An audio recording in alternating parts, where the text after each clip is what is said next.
Adolf Hitler played a real game of chess against Vladimir Lenin. Lenin opens the game with e4, and even if you don't know much about chess, you'll be amazed to see their chess games being similar to their war strategy. Hitler, one of the most feared military leaders of all time, after consulting all his brain cells, plays a6. You might be wondering, what the flip is Hitler doing?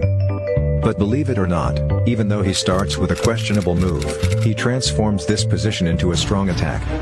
The whole game can be described in one word: absolutely phenomenal.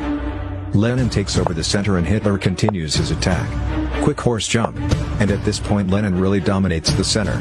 So Hitler pushes this pawn, transposing into something called the French defense. Basically, he is preparing an attack on the center. Bishop out, and now everything is ready. Hitler strikes. Now Lenin has to react. Hitler could push this pawn, totally dominating the right wing. So Lenin takes the pawn, and Hitler takes back. The position is now opened up. The war has just started. Lenin castles, bringing the king into a safe position because he understands that if you lose the king, you lose the game.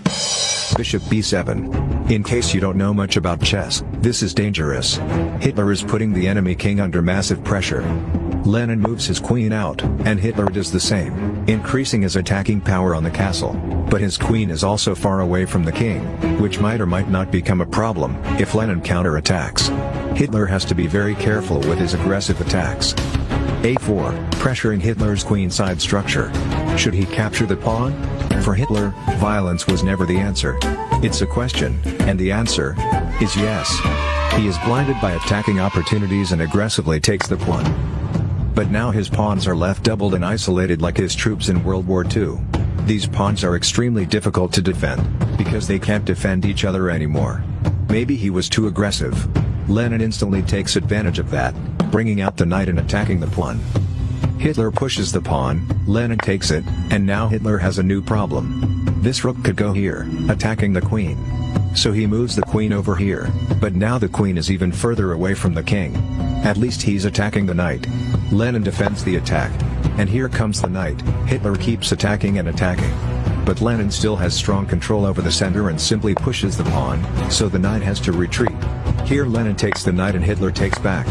So far, Hitler has been playing a bit too aggressively, but the position looks fine after all. Nothing too bad. And this is how the turns table. The Russians are counterattacking on the king's side, but Hitler's troops are deployed on the other side. Lenin has been preparing an attack all along, and Hitler is about to learn that fighting a two-front war is very, very difficult. Now he has to make a decision. Keep attacking, or retreat his troops and try to defend the king? Since the attack seems to be failing, Hitler retreats his queen, and the Russian brings more troops. Hitler makes an attempt to counterattack the queen. She retreats. The evil mustache man gets too excited and attacks again. So the queen just comes back. Now the pawn is useless and extremely weak, surrounded by enemies. Here's a strategy lesson: don't be bad. And for whatever reason, Hitler plays g6. This is probably the second biggest mistake of his entire life, right after invading Russia during winter. Lenin takes the pawn, also attacking the rook and the queen at the same time, completely destroying the defense. Hitler tried to have everything. He was impatient, attacking everywhere at the same time. For a brief moment he was dominating the board, but when his attack failed, he wasn't able to defend the counterattack in the two-front war. His widespread troops are useless and the king will soon be cornered in the bunker all by himself. Trapped in the illusion that he can still win the game, he takes the knight. But the Russian invasion is too strong. Check. The king has to move, and it's check again. The king moves, and check again. He makes one more move, and now he realizes that he's one move away from checkmate. And in a very telling way, he takes the easy way out and surrenders right before losing. After the game, Hitler applied for Chess Page University to learn more, but I rejected him. You won't believe what he did next.